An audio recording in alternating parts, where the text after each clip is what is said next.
Hello बच्चों, स्वागत है आपका अपनी classes exam study with you में। बच्चों, हम लोग जैसे कि कक्षा 12 का भूगोल पढ़ रहे थे, तो बेटा आज मैं आप लोगों के लिए उसी भूगोल का कुछ आगे के इंपॉर्टेंट चैप्टर लेके आया हूँ। तो बेटा देखो, आज का जो हमारा चैप्टर होने वाला है वो क्रियाकलाप से रिलेटेड होने वाला है। अब क्रियाकलाप क्या होती है? तो क्रियाकलाप मतलब ऐसी चीजें आती है, हम लोग ऐसी चीजों के बारे में बात कर सकते हैं बेटा कि जो हमको प्रत्यक्ष रूप से प्राप्त होती है, अप्रत्यक्ष रूप से प्राप्त होती है। ठीक है, या हम उसको नवीनीकृत करते हैं या उसको हम लोग तैयार करते हैं उद्योग वगैरह में। ठीक है, तो ये सारी क्या है, क्रियाकलाप की गतिविधियां होती है। तो बेटा आज हम सबसे पहले जो पार्ट 1 में डिस्कस करने वाले हैं ना, वो करने वाले हैं प्राथमिक क्रियाकलाप के बारे में। मतलब हम लोग कोई भी कार्य स्टार्ट करते हैं तो उसका पहला स्टेप क्या होता है, फर्स्ट स्टेप उसका क्या होता है। ठीक है बेटा, देखो आज का बेटा जो हम पढ़ने वाला टॉपिक, उसका नाम हम लोग का होने वाला है प्राथमिक क्रियाकलाप होने वाला है। क्या होने वाला है बेटा? प्राथमिक क्रियाकलाप आज के हमारे चैप्टर का नाम होने वाला है। अब देखो बेटा, प्राथमिक क्रियाकलाप क्या होता है समझिएगा। तो प्राथमिक क्रियाकलाप जो है ना हम लोगों का, वो होता है बेटा कि हमको जो चीजें प्रत्यक्ष रूप से मतलब सीधी प्राप्त होती है। कैसे प्राप्त होती है? सीधी या प्रत्यक्ष रूप से प्राप्त होती है, उसको हम लोग क्या बोलते हैं बेटा? प्राथमिक क्रियाकलाप बोलते हैं। ठीक है, अब समझना बेटा प्राथमिक क्रियाकलाप में क्या आता है। प्राथमिक क्रियाकलाप प्रत्यक्ष रूप से पर्यावरण पर निर्भर करती है। किस पर निर्भर करती है बेटा? पर्यावरण पर निर्भर करती है प्रत्यक्ष रूप से। ठीक है, अब भैया कि दो पहला क्वेश्चन आता है कि भैया प्राथमिक क्रियाकलाप पर्यावरण पर कैसे निर्भर करती है? तो कहीं ना कहीं हमको जो ऑक्सीजन मिलता है वो पर्यावरण द्वारा मिलता है कि नहीं मिलता है? ठीक है, आपको खाने के लिए जो फल फूल सब्जियां मिलती है वो आपको पर्यावरण के द्वारा मिलती है कि नहीं मिलती है बेटा? मिलती है ना।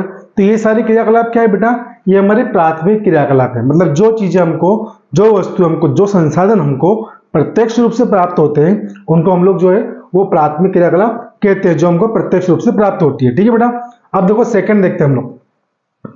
अब इसमें क्या है देखो बेटा, एग्जाम्पल दिए जैसे कि भूमि। भैया भूमि हमको प्रकृति द्वारा प्रदान की गई है। ठीक है, तो ये हम लोग के प्राथमिक क्रियाकलाप के अंतर्गत आएगी।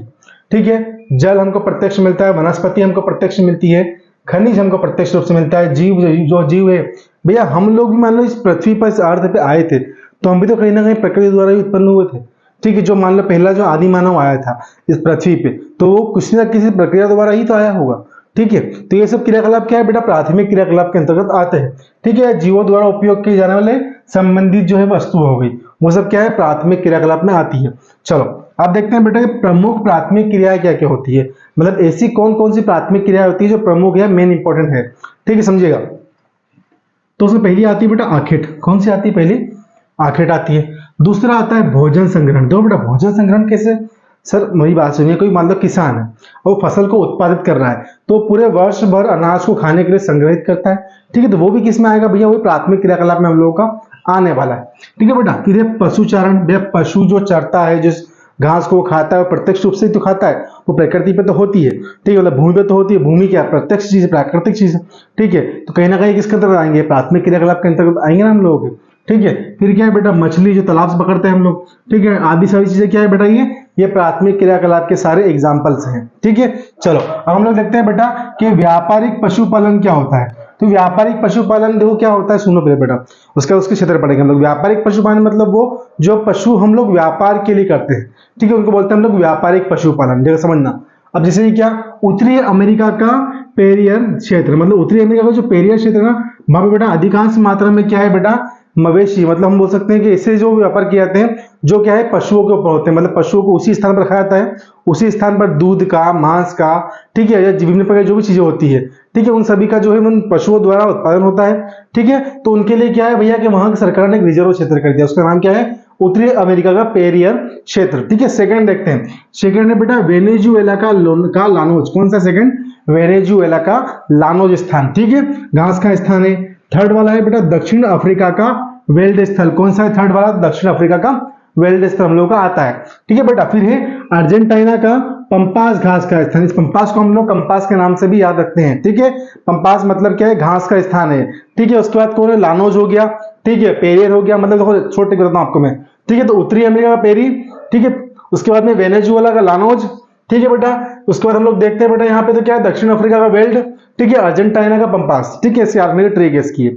चलो आगे बढ़ते हैं बेटा हम लोग। तो अगला क्या है बेटा कि भोजन संग्रहण विश्व में कहाँ कहाँ किया जाता है भैया? तो भोजन संग्रहण बताना हम लोग विश्व में कहाँ कहाँ होता है। तो एक उच्च अक्षांश क्षेत्र होते हैं और एक निम्न अक्षांश क्षेत्र होते हैं। मतलब पृथ्वी गोल है हम लोग की, तो एक ऊपर के क्षेत्र और एक नीचे के क्षेत्र। बाकी बीच के क्षेत्रों की बात नहीं चल रही यहाँ पे।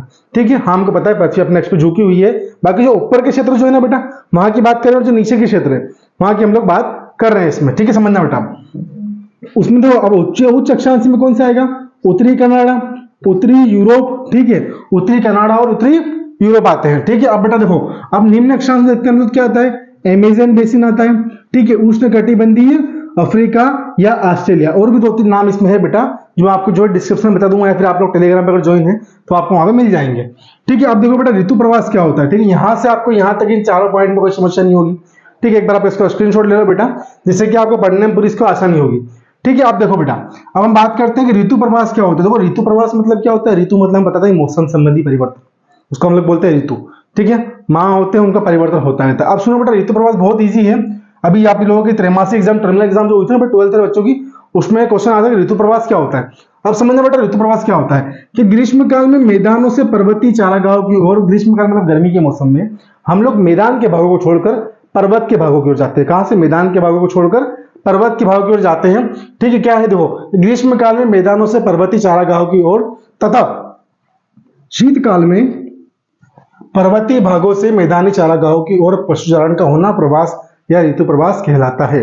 मतलब समझना बेटा, सीधी सी बात है, एक क्या हो रहा है कि जब गर्मी अधिक गिरती है तो हम लोग क्या करते हैं, गर्मी के मौसम में कि जो मैदानी भाग होते हैं वो क्या है, सूर्य के बिल्कुल सीधे संपर्क में रहते हैं, ठीक है। तो वहां पे गर्मी अधिक मात्रा में होगी, घास उतनी मात्रा में हो नहीं पाएगी जो हम पशु हमारे चराने के लिए। तो वहां के जो मवेशी होते हैं, मवेशी मतलब जो पशु चारण करते हैं उनको हम लोग बोलते हैं मवेशी, ठीक है बेटा। वो क्या करते हैं, उस जगह को छोड़कर पहाड़ी मतलब पर्वतीय क्षेत्र में जाते हैं। क्यों, वहां पे मौसम जो अभी उनके अनुकूल मिलेगा उन लोगों को, ठीक है। वैसे ही जब शीतकाल में ठंड का मौसम आता है तो उस समय क्या है, पर्वतों में अधिक मात्रा में ठंड गिरती है बेटा, तो वहां के जो लोग हैं ना वो नीचे मैदानी भागों में आए थे, ठीक है, क्योंकि उस समय हम लोग सूर्य से दूर रहते हैं, ठीक है। ये ऋतु प्रवास कहलाता है हम लोग, सीधी सी बात है, समझ में आ गया आप लोग। अब देखो बेटा क्या है, अब ये स्थानांतरणशील कृषि क्या होती है।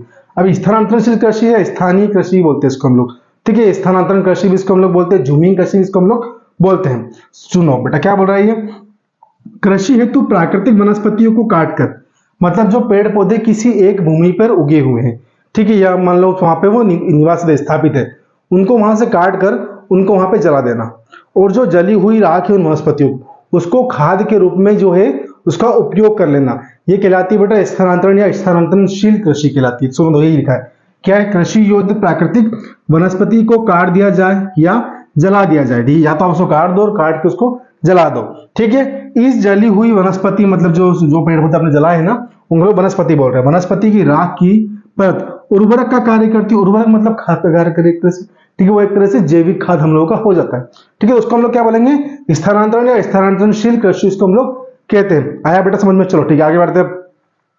फिर क्या है बेटा, विस्तृत कृषि क्या है। अब देखो नाम से समझ में आ रहा है, विस्तृत कृषि मतलब बड़े आकार की, कैसी होती है विस्तृत कृषि, मतलब जो बड़े आकार की कृषि होती है, ठीक है। तो विस्तृत वाणिज्यिक कृषि क्या है, वृहद आकार के से की जाती है। कौन सी, विस्तृत कृषि मतलब बड़े पैमाने पर, बड़े बड़े उद्योगपति द्वारा, बड़े बड़े काश्तकारों द्वारा, बड़ी बड़ी मशीनों द्वारा आधुनिक तरीके से की जाती है। कौन सी, ये विस्तृत वाणिज्यिक हम लोग कृषि होती है। इसका पूरा आंसर जो मैं आपको टेलीग्राम में बिल्कुल फ्री ऑफ कॉस्ट प्रोवाइड करवाऊंगा, ठीक है बेटा। अब देखो बेटा अगला कौन सा, निर्वाहन कृषि। अब निर्वाहन कृषि मतलब, निर्वाहन मतलब होता है कि जीवन यापन करना या निकालना, इसको हम लोग बोलते हैं निर्वाहन का मतलब, ठीक है। अब सुनो बेटा, निर्वाहन का मतलब क्या होता है कि इसमें संपूर्ण उत्पादन, मतलब जो भी हम लोग उत्पादित कर रहे हैं क्षेत्र में, ठीक है, या तो हम लोग खुद के लिए उसको उपयोग कर लेंगे या जो बचेगा वो स्थानीय बाजार मतलब जिस जगह हमारी जो भूमि है उसके आसपास के क्षेत्र में उसको हम लोग बेच देंगे, ठीक है, निर्यात कर देंगे, कुछ मात्रा में बेच देंगे उसको, जो बचेगा वो। परंतु पहली प्राथमिकता क्या है बेटा कि उसका उपयोग हम खुद करेंगे, ठीक है। तो संपूर्ण उत्पाद उपयोग कर लेते हैं, मतलब कौन उपयोग करता है, जो भैया उसका पैदावार करे, मतलब उसको उगा रहा है, उगाने वाला, ठीक है, या स्थानीय बाजार में बेच देते हैं, ठीक है, उसको हम लोग क्या बोलते हैं, निर्वाहन कृषि बोलते हैं। अगला है बेटा ट्रक कृषि क्या होती है। देखो सबसे इजी क्वेश्चन है बेटा, आप लोग कंफ्यूज होते हो। ट्रक कृषि मतलब कुछ भी नहीं बेटा, आपके शहरों में या आपके कस्बों में, आपके तहसील में, आपके गांव में जहां पर बड़े आकार की मंडियां होती है, मंडियां मतलब सब्जी मंडियां, वहां पर क्या होता है कि जो आसपास के गांव के लोग होते हैं, ठीक है, वो ट्रक के द्वारा उनकी जो सब्जियां जो पैदावार करते हैं, जो उनको उगाते हैं, वो कुछ समय में जो है 1 घंटे 2 घंटे 24 घंटे के भीतर, एक दिन के भीतर उस मंडी तक वो पहुंचा देते हैं, ठीक है, आसानी से। उसको हम लोग बोलते हैं ट्रक कृषि। क्या है, सब्जियों की कृषि की जाती है किसके अंतर्गत, ट्रक कृषि के अंतर्गत। मतलब हम लोग बोल सकते हैं कि कच्चे माल की कृषि किसमें करते हैं, तो ट्रक कृषि के अंतर्गत हम लोग करते हैं, ठीक है बेटा। फिर हम लोग का है बेटा खनन कार्य। अब खनन कार्य प्राथमिक क्षेत्र है, कैसे भैया, खदानों से कोई वस्तु आप निकाल रहे हो तो प्राथमिक क्षेत्र के अंतर्गत आएगी नहीं आएगी। मान लो भैया हम हीरा निकाल रहे हैं, सोना निकाल रहे हैं, तांबा निकाल रहे हैं, टीन निकाल रहे हैं, जस्ता निकाल रहे हैं, ठीक है, ये सब कहीं से निकलता भी है, ये खदानों से निकलता है। इसको हम लिखते कहीं जोड़ेंगे, प्राथमिक क्षेत्र में जोड़ेंगे बेटा। अगर आप लोग क्लास पसंद आ रही हो तो प्लीज बेटा आप लोग चैनल को सब्सक्राइब करना, ठीक है, साथ साथ बेल आइकन को प्रेस करना बिल्कुल भी मत भूलिएगा। और बेटा हाँ, आपको डिस्क्रिप्शन बॉक्स में इंस्टाग्राम, ठीक है, टेलीग्राम, फेसबुक, व्हाट्सअप सभी की लिंक प्रोवाइड कराई गई है, तो आप लोग जुड़िए बिल्कुल। आपको सारे नोट्स जो है ना वो फ्री ऑफ कॉस्ट वहां पे दिए जाएंगे, ठीक है। Thank you so much.